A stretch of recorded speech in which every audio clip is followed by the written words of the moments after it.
Hello, Leon. How you doing? I'm doing really well. How are you? I'm good, man. I'm good. Hey, I'm Dave Grossman. Dave Grossman, how are you? I am well indeed, brother.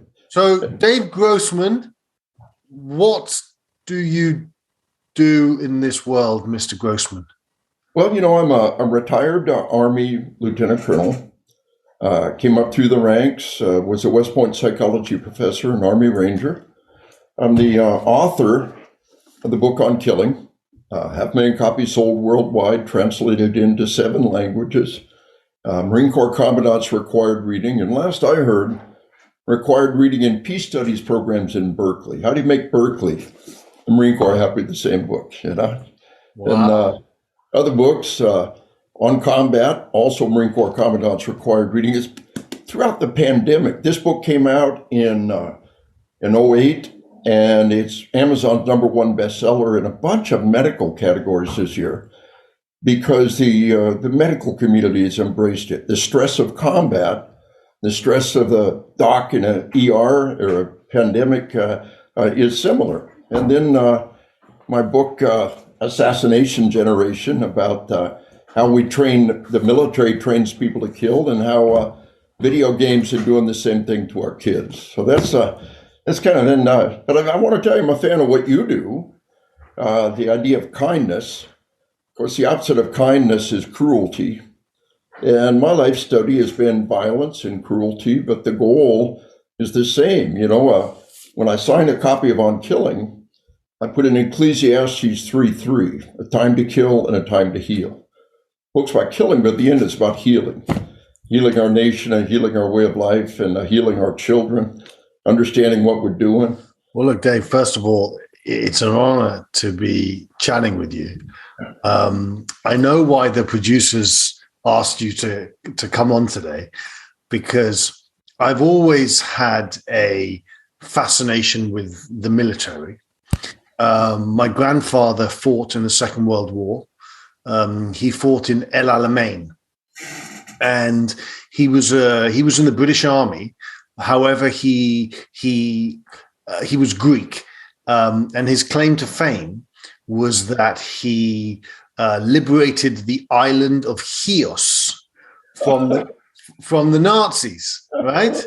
Yeah, he was the first British. I can't remember his rank, but he was the first British officer to step foot on Chios and take it back from the Nazis. And obviously a Greek speaker, so he was the ideal person to be given the mission. How splendid. Exactly. And I've had this thing where I do cold showers. Yeah. And whenever I don't want to do a cold shower, I think to myself, well, his name was Pygmalion. So I called him Papu Pygmalion. And I always say, if Papu Pygmalion could fight the Nazis, then I can have a cold shower. So anyway, how did you get from being in the military to writing all of these amazing books, specifically the book on killing? Because I've seen that book and it fascinates me. Yeah. Well, I enlisted in the Army in 1974. It's all I ever wanted to do. I was inspired by Robert Heinlein's Starship Troopers. At one time, if you put any 10 infantry officers together, half of them had read Starship Troopers and were shoving it down the throat of the other half. But I was a paratrooper and a young sergeant. I went to OCS, infantry officer, ranger, was selected to teach at West Point. I think I'm the only OCS grad at the time that's teaching at West Point. I taught intro psychology at West Point. But as a young 1974, as a young paratrooper, there were combat veterans all around us, Vietnam veterans. So, all of our senior NCOs were Vietnam veterans. And we want to know what combat was going to be like. And we would ask them, and they wouldn't tell us. It was this taboo topic. So I really thought that what was at the heart of combat was killing. And so here I am en route to teach at West Point, getting a graduate degree. I thought, here's my chance to study the psychology of killing, not homicide, but lawful killing.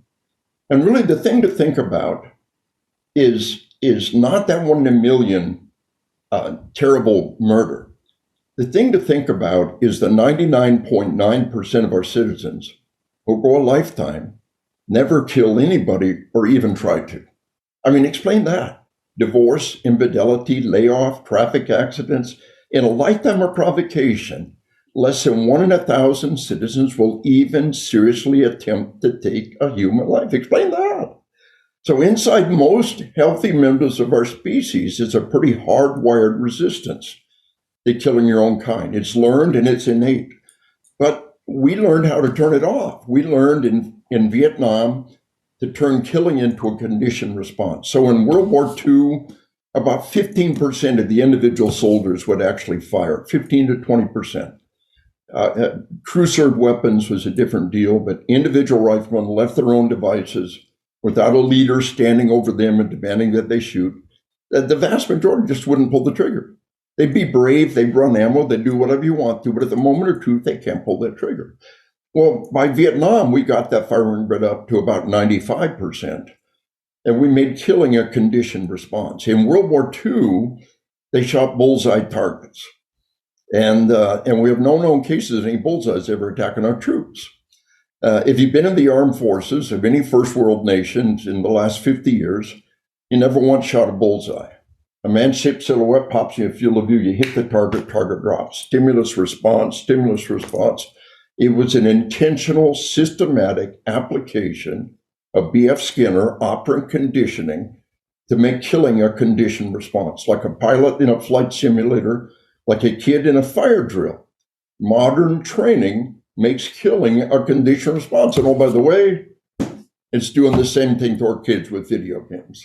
And I'm so honored to meet you because I study killing, I study combat, and you study kindness. And yet the truth is that the two are very, very vitally interrelated. You've got to know the darkness and know the light. You've got to understand how desperately bad it is, so we understand how desperately we need kindness. George Gerbner, maybe the opposite of kind is mean. And George Gerbner talked about the mean world syndrome and how media violence creates in us the idea it's a mean world out there, and I have to be a mean person to survive in a mean world.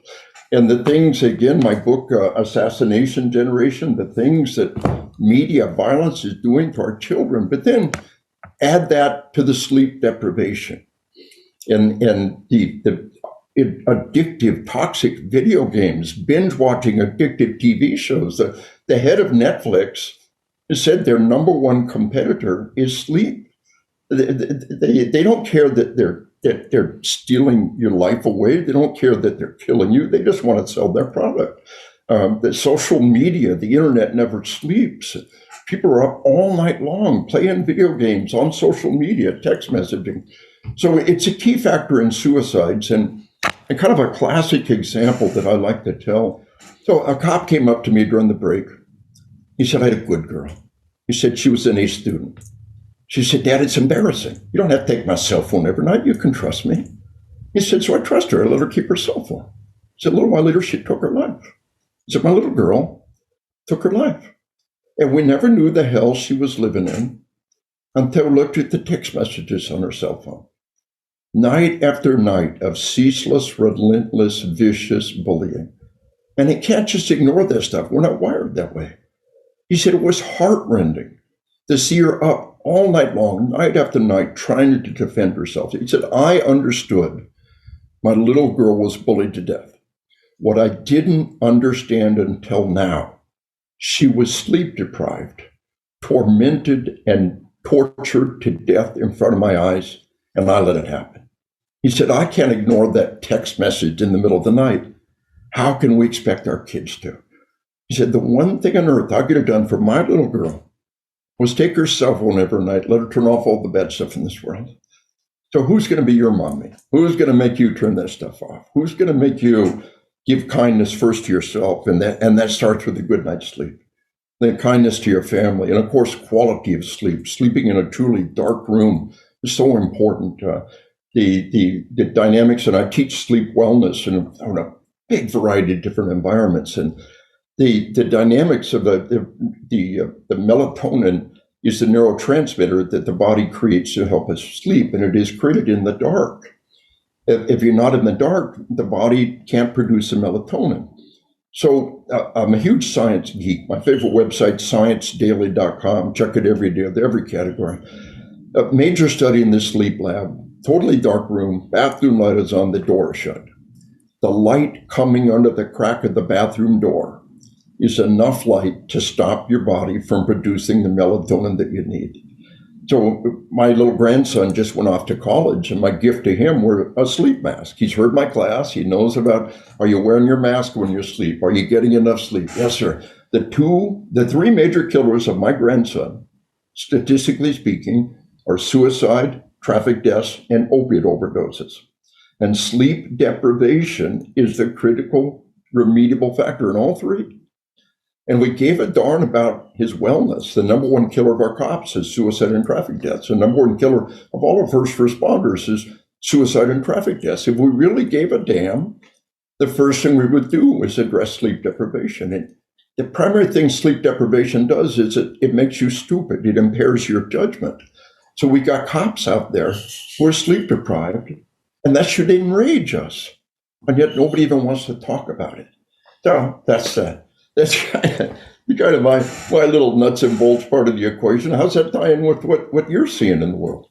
Yeah, no, I mean, look, I think you're right. When it comes to sleep deprivation, I've experienced that. And when I'm sleep deprived, I am not as clear. I am not as kind. I am not as good of a human being as I could be, right? So I think that's a really important piece of the puzzle. So I have a question for you. How many years were you in the military? 24 years, 4 years enlisted, 20 years commission. Okay. So did you see combat? Nope, no, never did. My war was the Cold War. And I say that in my books. The Vietnam veterans, starting in 1988, I was interviewing Vietnam veterans and World War II veterans by the hundreds. And the Vietnam veterans were really a great bunch. They said you could never look at this topic as dispassionately and scientifically as you are if you'd been in combat. And I always thought that was an interesting insight. You almost got to be outside of it to really look into it. And much as I would seek going across the years, I've got a dear friend with 9 combat tours. At the age of one of my sons, I got another son with Spec Ops, 9 combat tours, and never really saw combat. That's the nature of the battlefield.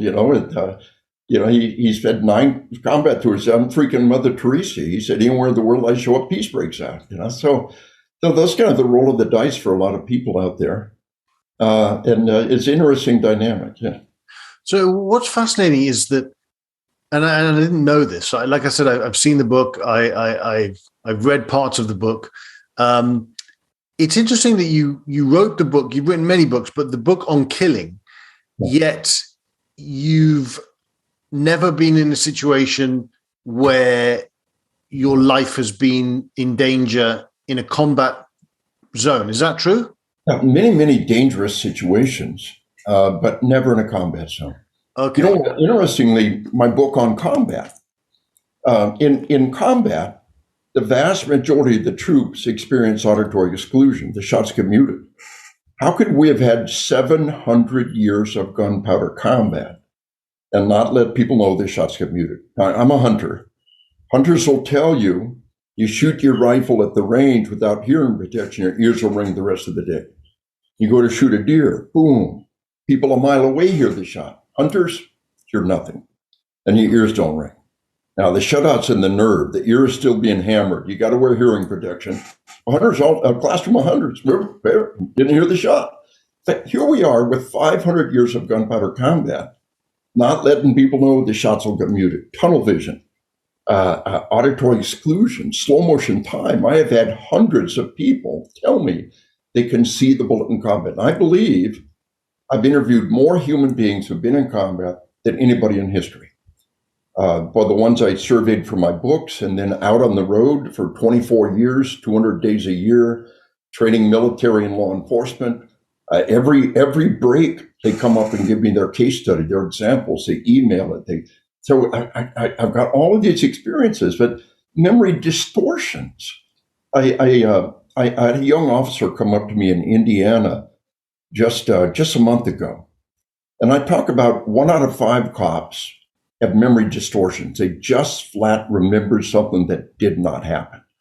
Early on in the war, one of our Tier 1 Spec Ops medics he came up to me after his first combat tour and said, "Why did the wounded hallucinate so much? Just remember things hallucinations." So I'll give you a great example. This cop, by the way, black officer, just magnificent young police officer. He said this guy was 3 feet away and he attacked me with a knife. And the cop thought, I'm going to get cut. I'm going to keep fighting. And the cop killed this guy and he was not cut. But he had envisioned himself being cut. This vision of blood on his hands. And it wasn't there. And he kept looking for it and wasn't there. So he said, I'm in a vehicle, in the back seat. We have another cop who appears immediately to support him, to be with him throughout the process. The peer support guy, a friend of mine's right there beside me. I said, "Man, do you see any blood on my hands?" "For the last time, there's no blood on your hands." This distortion that happens in combat is so intense that in spite of the lack of evidence, in spite of somebody else telling him no, he still has this concept that he'd been cut and it hadn't happened. So these are all things that we talk about, and then we transition into how all of this becomes PTSD and how we prevent it from being PTSD. But how could we have had 5,000 years of recorded history and not let people know about these things?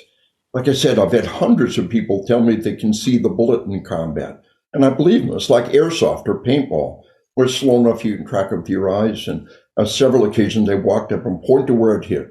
No way they could have done that if they weren't tracking with their eyes like they said they were. So there is this entire realm that nobody's ever explored of killing and the killing response stages and the resistance and empowering of killing. I coined the term chilology. Criminology is not about teaching people to be criminals. Chilology is not about teaching people to kill. We got that down. We're good at that. Chilology is about understanding the factors that enable and restrain killing. But this reality of what's going on in combat and then, what we're doing to our children and the harm that's being done. So it all comes back really to trying to build a better world, to trying to have people have a deeper understanding of the taboo and the unknown, so that we can be a better civilization by virtue of doing that. So that's kind of and again, kind of back to you. How does that tie in with what your work is doing? I mean, look, my work is really all about human connection, right? I feel like we live in a disconnected world, a world that has distorted reality. And for me, the way to make things more real, let's say, is to connect to each other, is to connect through nature, is to connect through the portal of kindness. That's kind of what I do, because as a kid, I felt completely disconnected. And that is why I do what I do, which I guess kind of leads me to my next question. And it's, you seem to have dedicated your life to understanding killing, one part of it, right? And that's, the dark side is there, as is the good side, right? And as you said earlier, you have to understand both to truly understand everything. So my question to you is, why do you think you've dedicated your life to understanding killing? Yeah. It's an interesting question. And I guess it comes back to, having had a career in which our war was a Cold War. The greatest achievement was the Russians never came across that border. And having had a career of preparing for it and never doing it, never actually having gone to combat, I think part of it, you talk about the portal of nature. And I'm an infantry officer. I'm an Army Ranger. I'm a hunter. I'm a woodsman. I've got a book coming out next year called On Hunting. It will be the definitive book. Hunting is who we are. It's what we've done. If the existence of man was 24 hours, up until the last 15 minutes, we've been hunters. That's all we ever did, hunter-gatherers. So this idea that we're no longer out there. And I think this juxtaposition of hunting, which I've done a lot of, outdoors, nature, and yet our refusal to look at violence within our own society makes this a more desirable subject to me. I like looking at things that other people don't want to look at. As a young man, killing was the taboo topic, and I wrote the book on it, and I did a second edition, and it's done. It's been put to sleep. The combat one is alive. It just keeps on going. There's just more info and more info. My goal has been to be the person who sees things clearly, who can see the things that other people miss. And it's fascinating to be able to look into all these areas other people don't want to look at. So it started with killing, but it's gone far. It's out of control. But what led you to study kindness? Something very similar. I wanted to understand truth. I'm not talking about human created truth. I'm talking about the truth, the way things are, the way it is, and no conditioning, no society changing the way that we view things, just whatever is. Yes. And it's interesting how there are similarities, right? In the sense that you did pretty much the same thing, but went from the perspective of, let's say, something, this may be the wrong way of putting it, but negative stuff. And I did it with, again, the wrong way to say it, but positive stuff. But at the end of the day, we're both looking to find the answers that most people don't even look for. Yes. But it is everywhere. Yes. Yeah. Isn't it fun? Isn't it fun? I mean, it's glorious. It's joyful to be in the midst of all of this. I wrote a lot about atrocity and how atrocity empowers and entraps you. And there was a wonderful lady who wrote a book about the rape of Nanking. And I cite her, and she killed herself. And I cite some other authors that talk about Nazi atrocities who killed themselves. And I had somebody interview me one time, and they said, these people were profoundly troubled by the study of darkness. And why hasn't it impacted you? And I've never had a really good answer, but I think it is because I am a sheepdog. I'm not a wolf, but I'm not a sheep. And I'm not destroyed by these things. When they see these things, they're gentle, kind people. And they have no capacity to confront evil. They have no capacity to confront violence. And so they write the definitive book on the horrific rape of Nanking by the Japanese, and then they kill themselves. So they've got to have that capacity to be able to say, I can confront violence. I within my own life, you stare into the abyss and the abyss stares back. So you've got to be prepared to have a balanced representation of this stuff, or it will overcome you. Have you seen similar dynamics with your own work? I mean, look, when we did the show, I wanted people not just to have an experience of how happy the world was. Yes. I wanted them to have an experience of both sides of the world, the good and the bad. Yes. I've been to Auschwitz. I've been to the killing fields. I've seen some darkness, Yes. right? And I've experienced my own sense of darkness in my life, which I faced. I haven't kind of like ignored it. Yeah. And because I faced it, it's easier to deal with it, right? If I didn't face it and it came up in my life, it would consume me. Yes. And I think that's a really important piece of the puzzle. Yes. That I remember when I was walking through Auschwitz, and it really, really changed me, because it was just, how is it humanly possible that there are people in this world that would mechanize death on this kind of catastrophic level? But the truth is that there are people in the world who are willing and capable to do that. So you have to be aware of that, as well as knowing that there are people in the world who are capable of extreme kindness and extreme love. Yes. But you need to face the light and you need to face the darkness.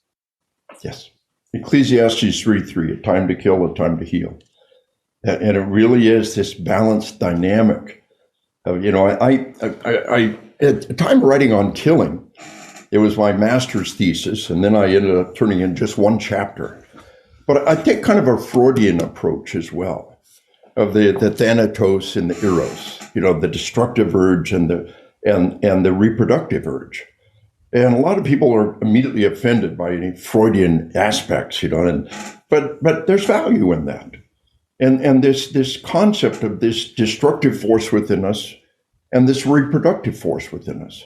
One of the things that happens, and my friend, this is very interesting, victims of violent crime, fire, EMS, cops, after a traumatic event, cops in a deadly force incident, firefighters got to put out a fire and rescue.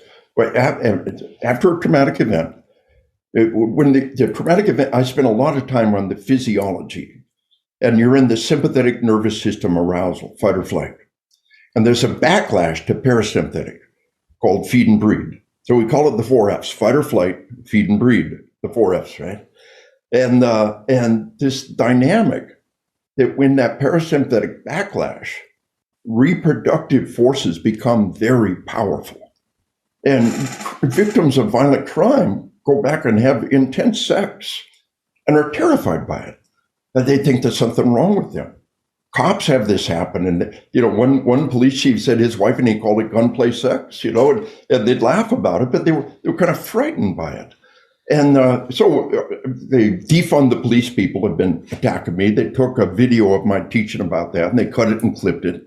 They basically got me saying, well, Grossman says you're going to kill somebody, go home and have great sex. And without all of the perspective on it all. But I tell people what's really evil about that is not that they're trying to hurt me, because they haven't really succeeded. People look at that video and say, oh, what else has Grossman done? And boom, they're into my other stuff and we're off. And it speaks for itself. But what's really evil about that is people will have that natural response from the thanatos to the eros, from the destructive to the reproductive. Frank Herbert called it the universal human drive for immortality through progeny in the face of death. And people have that natural response and think there's something wrong with them. And so this backlash between the destructive and the reproductive force, the eros and the thanatos, and this is so powerful.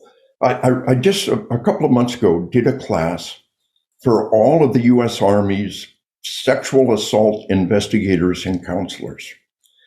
And I said, now you got this normal biological backlash after a traumatic event. And people might try to paint this individual as promiscuous, having had this incident and then going and seeking a hearing. But when in reality, it's not promiscuous, it's a normal biological response. But if you don't know about that, then you're blindsided by it. And so that interaction between life and death, eros and thanatos, sympathetic and parasympathetic, fight or flight, feed and breed, is built within us. And it's our understanding of it that gives us so much greater capacity to deal with the world in a rational way. Does that tie in with your at all? Yeah, I mean, that's very fascinating. And I understand why most people, myself included, have never really heard of that and never understood it. But this is part of the search for truth. Yes. We do things sometimes because it's wired into us, right? Yes. Doesn't mean that, some of the things that are done that are wired into us, we can excuse it because it's wired into us, yes. But it's good to be aware of it. Yes. And you said something very fascinating. You said that basically most, if my memory serves me correct, that there is no sense of clarity, that no one kind of seeks out the truth and the reality of the situation that we find ourselves in, even if it's bad, right? Yes. Yes. And because of that, we're like automatons that are just going north, let's say, and we have no idea why we're going north, but we're going north and we keep on going, yet there's so much more to see if yes. You just stop for a moment and start asking a few questions. Yes. And that's, one of the terms for that is meta, to the meta theoretical, meta thinking, to thinking about thinking. It is so rare. It's the cognitive override that makes us human. It's the ability to see what we're doing and to have control over it. When I talk about this biological backlash to reproduction, I say that biology is not destiny. If we know this how our body responds, we won't be blindsided by it. In the military, we deal with violence. We carry guns, we carry ammo, we carry the capacity for violence with us.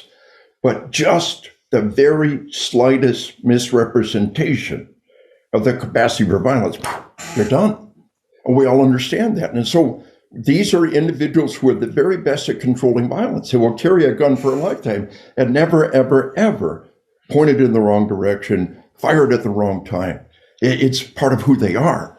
And that same dynamic of controlling your violence is the safeguard on it. But when I talk to we're really having a revolution in the armed forces, of confronting sexual assault. I told them in the same way that we are an institution who controls violence and cannot tolerate any misrepresentation or any misuse of our natural inclination of violence. The same dynamic can be applied to our sexual drive. If we can control physical violence, and we do, and we must, then we can control sexual violence. And it is no harder and no more difficult than controlling physical violence. It's just a matter of deciding that we're going to do this. And so these counselors, these investigators in our military who are looking at sexual assault, this is a revolution, a kindness revolution. It is a positive step forward in our species in which we can turn back and say, we're a little bit better at this. One of my books is On Spiritual Combat. It's my most recent book. And I'm writing the sequel to On Spiritual Combat now. And we talk about the rules of rescue. And there's this progress in the rules of rescue that can give us hope that we're becoming better and wiser people. And the rules of rescue once was devil, every man for himself and devil take the hindmost. And then it became women and children first. That was a revolution. It was a specific event that carved into our minds that women and children first, and the men stood and died while the women loaded into the boats in a specific incident. And then it became an even greater rule of it's the duty of the strong to protect the weak. And there's that evolution in the rules of rescue over time. And that same dynamic we can see in play in our civilization. So here we are. When I was a young private, a young sergeant, we got Beetle Bailey getting beat up by Sarge. That was real. I mean, we'd lay hands on troops, and that was real. And then the time came to no, you can't do that anymore. You can't lay hands on the troops. It's like we used to play football. Now it's basketball season.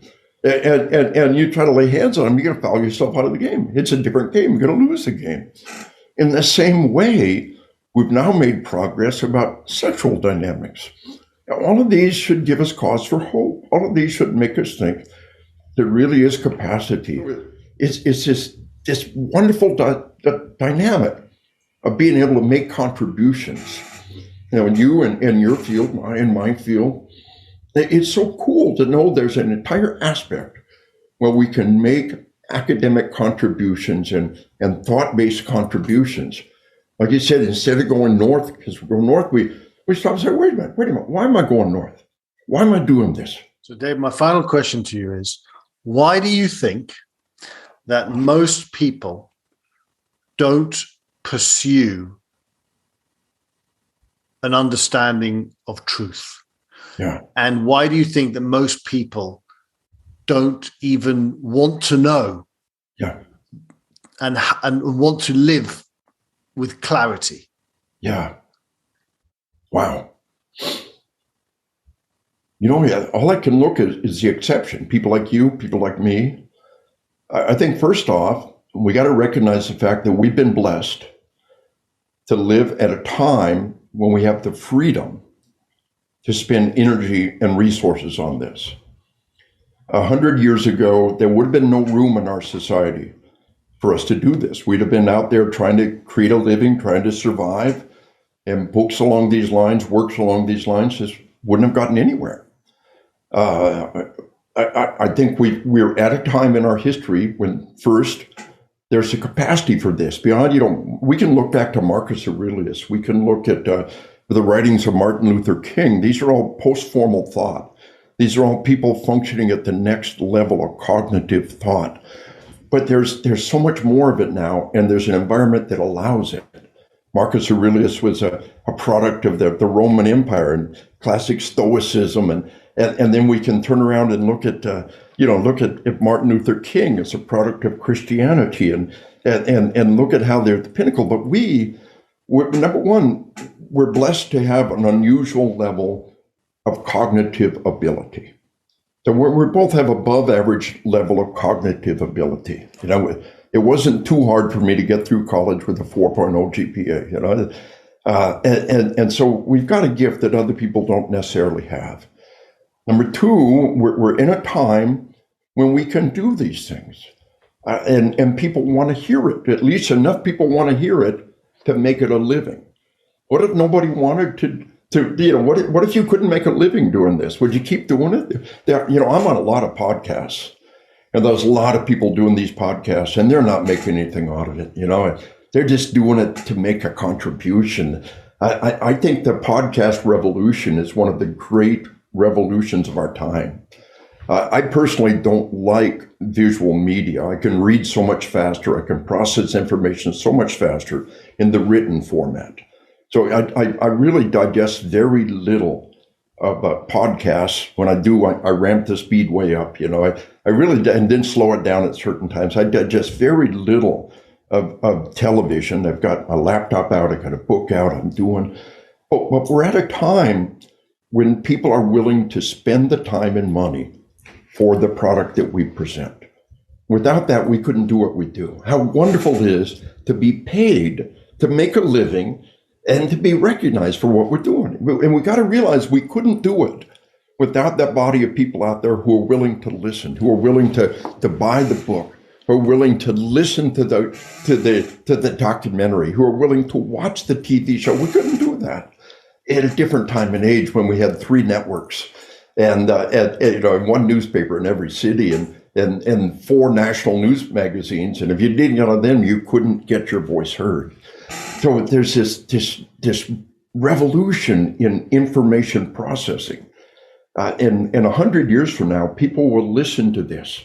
It's being sustained, it's being recorded. They will listen to this. You're leaving a legacy that people can build on. And so we've been given a gift of cognitive processing. We've been given a gift. I had a lot of violence in my life. I was fighting constantly as a kid, a lot of bullying, a lot of fighting. And in a way, it made me who I am. There was, it wasn't a perfect upbringing, but it was good enough. And it created in me this interest. Why are people like that? Why did they do that? Why are they doing this to me? Why do I have to constantly fight these people to make them just leave me alone? As a kid, we would move every 18 months, and every little town that you came into in the 1960s, there was always a bully, and you had to fight. And why do you have to go through that every time? Why are we doing this? Why are we doing this? But so we've got to realize that we are blessed by the time we're in. We are blessed by our cognitive ability. We're blessed by an upbringing that wasn't perfect. Because if we'd had a perfect upbringing, I don't know about you, but I would never have been where I am. We'd have just lived in this nirvana, this perfect world, without ever having to look at these things. And so it's a bunch of random variables coming together in ourselves, in our environment. It's a pinnacle of human achievement up to this point in time that makes it possible. It's economic dynamics that make it possible. And we got to recognize that although there are things about us that make us special, we really give most of the credit to have been born at the right place in the right time to be able to bring this to fruition in society. Does that jive with what Absolutely. you would That was beautiful. Well, look, man, thank you very, very much for being on the call today. And I actually have one final question for you.